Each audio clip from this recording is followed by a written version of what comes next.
салом бинандагони азиз, закӣ ва ҳушманди телевизиони Баҳористон. Ин силсила барномаи суҳбати рӯз аст ва тасмим гирифтем ки дар ин барнома вобаста ба вазъи китобҳои дарсӣ дар ҷумҳурии Тоҷикистон суҳбат кунем, чунки дар пешорӯи мо соли таҳсилӣ 2023-2024 меистад. Бо иродат ва садоқатмандӣ имрӯз моро ҳамроҳӣ мекунанд дар студия Фаридун Раҳмонзода, сармутахассиси маркази таҳия, нашр ва муомилоти китобҳои дарсӣ, илми методӣ, Вазорати маориф ва илми ҷумҳурии Тоҷикистон. Хуш омадед. Ташаккур. Марҳамат, калиди суҳбат дар ихтиёри шумо аст. Мехостем вобаста ба вазъи китобҳои дарсӣ дар мамлакат гуфта бошед шумо. Ҳамасола бо фаро расидани соли нави таҳсил албатта масъалаи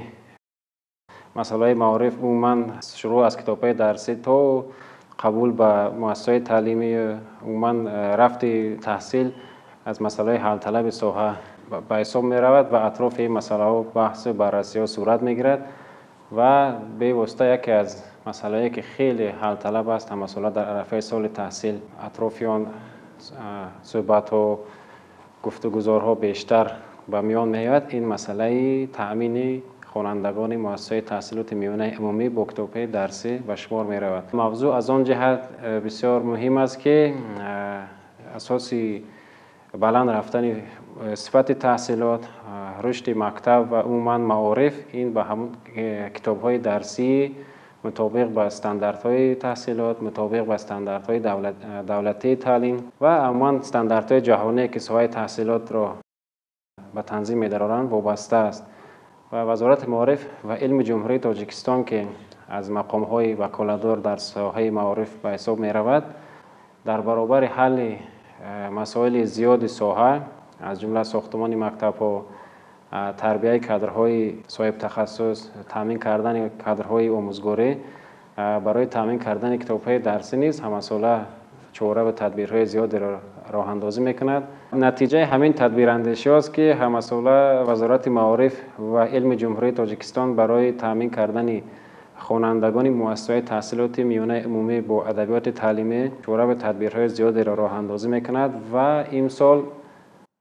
тибқи дархост ва эҳтиёҷоте ки аз шӯъбаҳои маориф мо талаб кардем, онҳо барои 76 номгӯи китоби дарсӣ дархост пешниҳод карданд ва инҷо аслан ҳамон китобҳое буданд ки аз 10 000 нусха норасоӣ дар мактабҳои миёна дида мешуд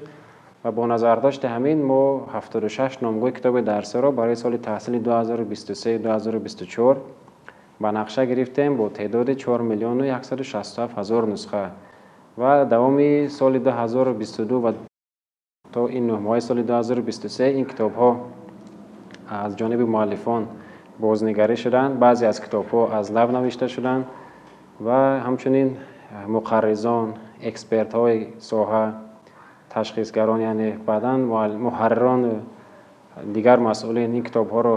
аз нуқтаи назари мутобиқ будан ба стандартҳои таълим, барномаҳои таълим албатта ва мутобиқ будани мазмуни мундираҷаи онҳо ба синну соли хонандагон арзёбӣ карданд ва имрӯз ки мо дар арафаи соли нави таҳсил қарор дорем, аллакай зиёда аз 3 миллион нусха аз ин китобҳо нашр шуда ҳамарӯза тибқи дархост ба шӯъбаҳои раёсатҳои маорифи шаҳру ноҳияи ҷумҳурӣ ирсол шуда истодааст. Ташаккур, саломат бошед. шумо аз дархост гуфтед, дархости китобҳо мехостем мушаххасан гуфта бошед ки дар соли таҳсили 22-23 кадом китобҳо дархост карда шуданд? соли 2022-23 аслан ҳамон китобҳоеро мо ба нақша гирифтем ки гуфтем дар мактабҳои миёна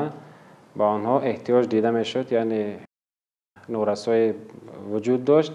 ва ино аслан китобҳои дарсии синфи якум, 7 номгӯи китоби дарсе ки синфи якум дар давоми соли таҳсил таълим мегиранд, пурра ба теъдоди аз 100 000 нусха ҳар кадоме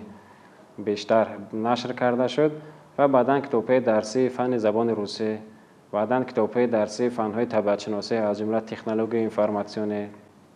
физика, химия, яъне ҳамон китобҳое ки дар доираи амалишавии 20-солаи омӯзиши фанҳои табиатшиносӣ дақиқ ва риёзӣ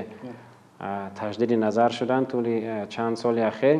ва мо аслан ба ҳамин китобҳо ки бештар дархост буд нашри ҳамин номгӯи китобҳоро ба нақша гирифтем дар соли 2022-23 ки аллакай хонандагон метавонанд аз нашрҳои нави ҳамин китобҳо имсол استفاده برند. در نوبت چاپ کدام کتاب هستند این زمان از کدام فنی تعلیمی؟ برای سال تحصیل 2020 البته 24 25 ما این زمان درخواست نگرفتیم و بعد از آن که ما کتاب‌های درسی تازه نشر رو به شعبه معارف دسترس میکنیم و باز همین طبق ترتیب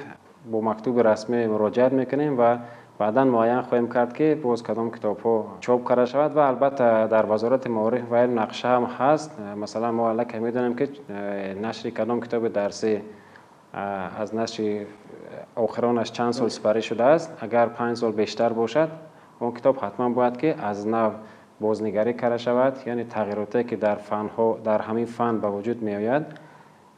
با محتوای کتاب درسی وارد کرده می شود و شاید که در نقشه تعلیم ساعت‌ها تغییر یافته باشند و کتاب با آن مطابق کرده می شود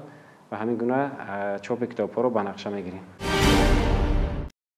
هر کتاب چند سال مهلت گردش دارد و پایان این پرسش این است که وابسته به نرخ کتاب شما می‌خواستیم روشنی بیاندازید. اصلا طبق ترتیب به اجاره دادن کتاب‌های درسی و مبلغ‌های گردان آن در مؤسسه تعلیمی جمهوری تاجیکستان که از جانب وزارت عدلیه جمهوری تاجیکستان به قید دولتی گرفته شده است و این حجت معیاری است که نظامی هم تهیه کتاب درسی و هم معاملات آن را به تنظیم می‌دارد. طبق همین حجت استفاده کتاب درسی در مکتب‌های میانه 3 سال مقرر شده است و در دوام همین 3 سال مبلغ کتاب پره به وزارت بازپس گردانیده می شود. ولی کتاب درسی اگر بعد این 3 سال قابل استفاده باشد، یعنی کارشایان باشد، خوانندگان می توانند این کتاب را سالهای من بعد نیز استفاده برند با یک نرخ معین، یعنی 50% نرخ سال سوم همین کتاب از خواننده گرفته می شود که این البته هم واسطه برای دسترس کردن به خوانندگان خیلی واسطه مفید است و خوانندگان می توانند که با نرخ نسبتاً ارزان این کتاب را در صورت کارشایان بودن استفاده برند. و این مبلغ به کجا صرف می شود؟ خب مبلغ هایی که از حساب سال 4 و 5 اجاره کتاب درسی از خوانندگان گرفته می شود البته در همون ترتیبی که ما نامبر کردیم از سند معیاری حقوقی نشان داده شده است و این مبلغ ها اصلا در فوند غیر بودجه‌ای مکتب نگهداری می شود برای بهتر کردن فوند کتابخانه، خریداری کتاب‌های بدیعی. هر کتابی که میبراید ارزشش چقدر است؟ به حساب میونه میتونید شما چند کتاب رو نامبر کنید؟ یک عامل هم به اجاره دادن کتاب درسی از نگاه نرخ گذاری کتاب خیلی هم آسان شدن یا که مفید شدن برای پدر و مادران است. به همین خاطر حکومت جمهوری تاجیکستان هم وزارت معارف و علم جمهوری تاجیکستان هم عین زمان طول بیش از 20 سال است که کتاب‌های درسی را به مؤسسه تحصیلات میانه عمومی یعنی توسط اجاره دسترس میکنند. این از چند نقطه نظر هم برای پدر و مادر هم برای خواننده مفید است، چون که مثلا خواننده که بار اول کتاب رو میگیرد از مکتب 33% مبلغ کتاب رو پرداخت میکنند و 2 سال من بعد خواننده آینده که به مکتب میوند بعدا نرخ پوره این کتاب رو سال اول 34%، 2 سال من بعد 33%، در مجموع در دوام 3 سال گفته نرخ کتاب پوره به وزارت معارف و علم پرداخت کرده می شود. مثلا کتاب هایی که وزارت معارف امروز چاپ میکند با در نظر داشته ارزش هم مواد پلیگرافی که اکثرا از خارج کشور وارد جمهوری می شود، هم کاغذ، هم رنگ و هم دیگر محصولات ها، با نظر داشته پس بالا رفتن ارزش این محصولات نرخ کتاب های درسی از 20 سومانه بیشتر است. شاید که 25 سومان است مثلا کتاب قیمت‌تر که وزارت معارف چاپ کرده است. ولی از اون نقطه نظر که این کتاب در 3 سال مبلغش پرداخت می شود می تواند که یک سبکی نیز برای هم پدر و مادر باشد، هم برای خواننده و هم در مجموع برای ساحه. تشکر. شما گفتید که نرخ یک کتاب به حساب میونه ارزشی از همه بلندش 25 سومان. مثلا همون کتاب اگر که در بازار 35 سومان فروخته شود و یک اویله بگیرد و برای 4 فرزندش برای هر سال استفاده کنه، چی نظر دارید شما؟ در صورت آن که مثلا کتاب درسی اگر مطابق باشد با کتاب از جانب وزارت معارف و علم جمهوری تاجیکستان تصدیق شده، این چیز هیچ مانع بوده نمیتواند که مثلا یک کتاب درسی را در یک خانواده هم دادر استفاده برد، سال آینده مثلا برادر دیگرش استفاده برد. وقتی که ما از شعبه و ریاست معارف درخواست میگیریم با آنها تاکید میکنیم که این عامل ها رو به نظر گیرن. یعنی خواننده هست که مثلا سن سال آنها مثلا پای در پای هست و خوانندگان مثلا امسال صنف 3 اگر برادرش باشد، سال دیگه همین کتاب درسی رو مثلا میتواند برادر دیگرش استفاده برد. این عامل ها البته تحلیل میشوند و همون درخواستی که از شعبه معارف به ما میبیاد همین این جهت ها رو به نظر گرفته است. مسئله دیگر در سمت همین کتاب های درسی چاپ آنها این مضمون و محتوای آن و مطابقت کردن آن با برنامه تعلیمی است که شما بالاتر اشاره کردید. ولی اگر تأمین نشر و تأمین مؤسسه تحصیلات عمومی یک عامل مهمترین از بین بردن نورسایی کتاب باشد و یکی از مسئله حل شدن مسئله های بحث طلب سوهای معارف باشد، یکی از مسائل دیگر که بی‌واسطه از این هم مرکب‌تر و پیچیده‌تر هست این مضمون و محتوای کتاب‌های درسی است. یعنی اکنون باید ما سر آن اندیشه کنیم که امروز خوانندگان ما چه چیز را آموخته استودند، در داخل این کتاب‌ها چه چیزها مثلا رفته است، تعلیم داده می شود. البته این مسئله زیر نظر سیاست دولت و حکومت قرار دارد و اساسگزار اصول وحدت ملی پرزیدنت جمهوری تاجیکستان پیشوای ملت محترم امامعلی رحمان هم در چندین سخنرانی خود این مسئله را تاکید کردند که یعنی کتاب‌های درسی با نظرداشتی همون ارزش‌های ملی، با نظرداشتی دستاوردهای دولت‌داری نوین خلق تاجیک در طول سالهای صاحب استقلاله تهیه شده باشد و فراگیری مضمون مندرجه آنها فراگیری کامیابی و دستاوردهای عموما تاریخی ملت تاجیک باشد. و خود پیشوای ملت هم در یک سخنرانی خود هنوز چند سال قبل تاکید کرده بودند که تا وقت خوانندگان و دانشجویان مؤسسه تعلیمی با کتاب‌های درسی با صفت به زبان دولتی تهیه شده تامین نگردند، مسئله بلند برداشتن سطح و صفت تعلیم حل ناپذیر باقی میماند. و با نظرداشت همین دستور و راهنماهای پیشوای ملت ما در وزارت معارف و علم جمهوری تاجیکستان برای بازنگری شدن مضمون مندرجه کتاب‌های درسی یک گروه کاری با صلاحیت تأسیس دادیم. البته در این کار با ما دیگر وزارت و کمیته‌های داخلدار همکاری میکنند و کتاب‌های درسی را هم از نظر سیاسی، هم از نظر موضوعهای تاریخی، هم از جهت مطابق بودن آنها با ارزش‌های ملی دولت‌داری تاجیکان بازنگری کردند و خلاصه آنها را ما با همکاری مؤلفان تحلیل کردیم که اکثرا خلاصه پیشنهادهای قابل قبول دانسته شد و امروز هم یکی از هدفهای وزارت معارف و علم جمهوری تاجیکستان این است که کتاب‌های درسی خصوصا کتاب‌های درسی فن‌های جامعه شناسی با در نظر داشته همین مسئله ها روی چاپ آیند. یعنی در برابر آن که کتاب درسی در قالب معین ساحه این یا آن دانش را به خواننده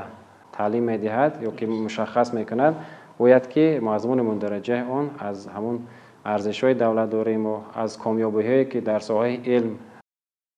بزرگان ما، عالمان ما چه در گذشته و چه در امروز به آن دستاوردها نائل شدند، چه در سمت علم‌های طبیعت شناسی، چه علم‌های دقیق، چه علم‌های جامعه شناسی، باید که کتاب درسی این چیز را فرا گرفته تواند. ولی این نقطه دیگر رو باید ذکر کرد که نه همه آن موضوعی رو که ما می‌خوایم در قالب یک موضوع کتاب درسی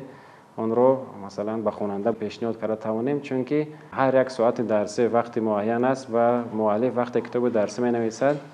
از همون محدوده معین شده که در یک ساعت تعلیم پیش بینی شده است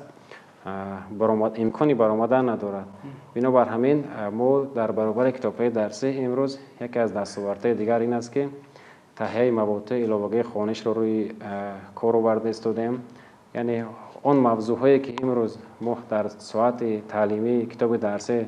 امکان جای کردنش رو نداریم، می‌توانیم که توسط ادبیات‌های گوناگون تعلیمی آنها رو به خوانندگان پیشنهاد کنیم. تشکر. کتاب نویسان کیا هستند در جمهوری تاجیکستان؟ اصلا برای خوانندگان صنف‌های ابتدایی که زیادتر مشاهده میکنیم که مثلا خوانندگان صنف‌های ابتدایی والدین آنها که با همراه آنها درس تیار میکنن کمک میکنن با مشکلی روبرو میگردند. البته یکی از صحیفه‌های درخشان هم گویم یکی از دستاوردهای ساحه معارف به واسطه همین تشکیل مکتب مؤلفی برای تهیه کتاب‌های درسی میباشد. چون که در زمان شوروی ما میدونیم از تاریخ که اصلا کتاب‌های درسی ما از بیرون می اومدن و بعض یک چند نمره کتاب‌های درسی را ما در داخل تهیه می‌کردیم و آن هم در پیروی با کتاب‌های درسی که در جمهوری‌های اتفاقی تعلیم داده می‌شدند. ولی امروز بعد از آن که ما در صاحب استقلالیت کامل به دست آوردیم و دوران روی آوردن به ارزش ملی اوج گرفت و افکار خودشناسی خودآگاهی مردم باز هم وسعت تازه کسب کرد و همین خاطر در تعریف کتاب‌های درسی هم یک تحولات روی کار آمد و امروز مؤلفان کتاب‌های درسی اصلا استادان صاحب تجربه، استادان سابقه دار هم مؤسسات تحصیلات عالی دانشکده و دانشگاه‌ها، هم آموزگاران پیشقدمی که در مؤسسات تعلیمی آنها مکتب خود را لکه تأسیس دادند و در همون ساحه‌ای که تعلیم میدن تجربه‌های بیشتر دارند، ما آنها را نیز به حیث مؤلفان کتاب‌های درسی جلب کردیم، چون که آنها بیشتر با کودک سر و کار دارند. یعنی آموزگار بیشتر میفهمد که مضمون مندرجه کتاب تا کجا در خور نیاز خوانندگان است و همین خاطر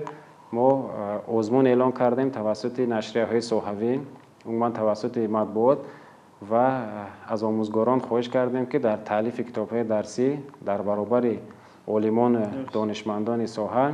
بی‌طرف نباشند و خوشبختانه خیلی از آموزگاران پیدا شدند که در این کار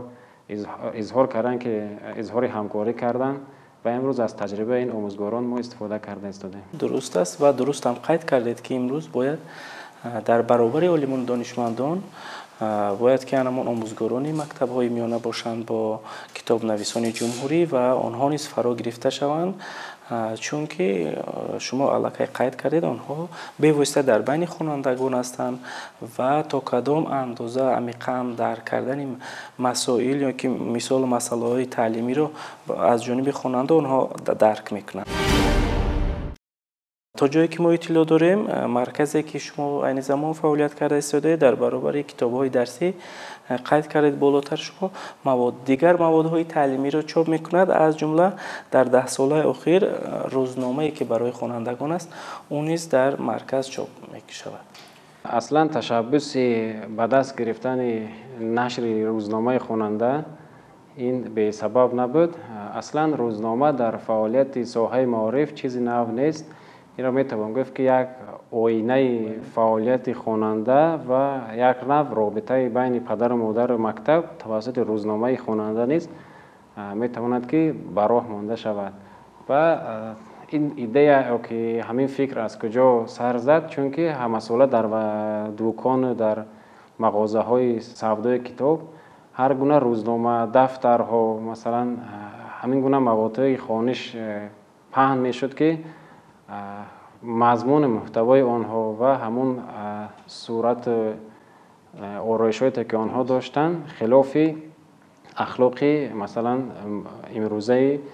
شرقیانه، آداب شرقیانه است، عموما خلاف همون ارزش‌های ملت ما است و وزارت معارف و علم جمهوری تاجیکستان قریب 6 سال پیش همین ایده رو پیشنهاد کرد که هم دفترها برای خوانندگان مکتب‌های میانه و هم مکتب‌های عالی، دانشجویان مکتب‌های عالی و همچنین روزنامه رو آرایشاتش رو خود وزارت از نقطه نظر متخصصان ساحه با نظرداشت فکر و اندیشه متخصصان روی کار بیارد و اصلا وزارت معارف و علم جمهوری تاجیکستان هم نمونه دفترها که امروز علاقه ما خوشبختانه می‌بینیم که دفترهای استحصال وطنی در مؤسسه تعلیمی استفاده می‌شوند که صاحبکاران وطنی آنها رو استحصال می‌کنند و همین گونه روزنامه رو نیز وزارت معارف با نظرداشت فکر و اندیشه متخصصان اکادمی تحصیلات تاجیکستان، متخصصان ریاست تحصیلات میانه عمومی خود وزارت و همچنین فکر و نظر خود آموزگاران مکتب‌های میانه طرح همین روزنامه را ما به وجود آوردیم. مثلا روزنامه‌ای که از بازار پیشتر گرفته میشد ممکن که نرخ ارزان داشتن، ولی همون هفته‌های تعلیم، روزهای و ساعت‌هایی که جدا شده است برای یک سال تعلیم، 9 ماهی که تعلیم میگیرن خوانندگان مطابق نبود. مثلا سال تحصیل تمام نشده روزنامه به آخر میرسد یا که داخل آنها مثلا اون چیزهای نوشته شدگی بود که با عموما طلبات معارف، طلبات امروزه مکتب میانه مطابق نبود. روزنامه تنها امروز یک در برابر آن که یک آینه است گفتیم که در آنجا فقط بها گذاشته می شود، همون رفتار خواننده را نشان میدهد. همچنین در اول این روزنامه عهدهداری خواننده آورده شده است. این هم یک معلومات خیلی مهم برای خواننده بوده میتواند که تا چه اندازه وی در مکتب کدام عهدهداری ها را دارد. و همچنین در آخر همین روزنامه در حجم 26 صفحه یک محاوره روسی، تاجیکی و انگلیسی است که پره همون لغات های مهمترین ساحه معارف را فرا میگیرد و این همچنین یک مواد علاوه‌ای تعلیم هم گویم خطا نمیشد. در برابر اینکه روزنامه را خواننده استفاده میکنند، از این لغتنامه یا که واژه‌نامه میتواند برای رشد زباندانی و زبان فهمی خود استفاده برد. و این روزنامه را وزارت معارف تنها آرایشاتش را درست میکند و همون شرکت هایی که این روزنامه را چاپ میکنند نرخش را البته وزارت تاکید میکند که مثلا قیمت نشود، ولی دیگر چاپ دسترس کردن این روزنامه از جانب خود همون شرکت های پلیگرافی، شرکت های نوشری به راه مانده می شود. به هر حال علاقه گفتیم تا 10 سال است که مثلا زیاده از اون روزنامه های چاپی ملی در مکتب های میانه در دست خوانندگان است. بود آن مهماتی که در روند برنامه وابسته به موضوع امروز ما از شما نپرسیده. درباره ساحه معارف ما هر قدر صحبت بسیار آرایم، البته که موضوعی هست که باز بحث و مناظره را طلب میکنند. در مجموع امروز وزارت معارف و علم جمهوری تاجیکستان نه تنها در سمت مثلا تامین نشر کتاب‌های درسی، در مجموع امروز میبینیم که ساحه که زیر نظر پیوسته حکومت کشور قرار دارد و در سیاست امروزه حکومت کشور ساحه افضل‌الناک دانسته می شود و برای رشد ساحه از جانب حکومت تدبیرهای خیلی مهم و سری وقته راه اندازی می شود که نظر این را ما در ساختمان همساله ساختمان ده‌ها مکتب دانشگاه باغچه و عموما غمخواری برای آموزگاران این چیزا می‌بینیم و در برابر همه این توجه و غمخواری که حکومت به ساحه دارد، ما مسئولین را می‌باید که در اجرای هدف‌های آن وظیفه‌هایی که به دوش ما است آنها را با دلی صاف با نیت نیک اجرا کرده باشیم و ما امیدوارم که با آن همه غمخواری و توجهی که از جانب هم رهبریت کشور و هم حکومت کشور به ساحه راه اندازی می شود، ساحه معارف در آینده یک باز هم به ترقیات و به پیشروی‌های زیاد نائل خواهد گشت. سلامت باشید. تشکر. واقعا هم درست خط کردید که در زمان صاحب استقلالی مملکت تمام سمت‌های عمل کننده در جمهوری تاجیکستان رشد کرد، از جمله در ساحه معارف در سمت کتاب و تامین آن به خواننده نیز موردی نظر قرار گرفت و وابسته به برنامه‌های تعلیمی کتاب‌ها امروز روی چاپ می‌آیند و من نیز گمان می‌کنم که آهسته آهسته باز هم از امروزه دیده سطح و صفت کتاب‌های درسی باز هم خوبتر می‌گردد. برای صحبت تشکر. بینندگان عزیز، امروز در برنامه اشتراک کردن فریدون رحمانزاده، سرمتخصص مرکز تهیه نشر و معاملات کتاب‌های درسی علمی متدی وزارت معارف و علم جمهوری تاجیکستان و سر یک موضوع بسیار مهم برای امروز وضع کتاب‌های درسی و تامین خوانندگان با کتاب‌های درسی صحبت کردند و بینندگان عزیز رسیدیم به انجام برنامه صحبت روز. خیر، تنسیت خون آباد باشید.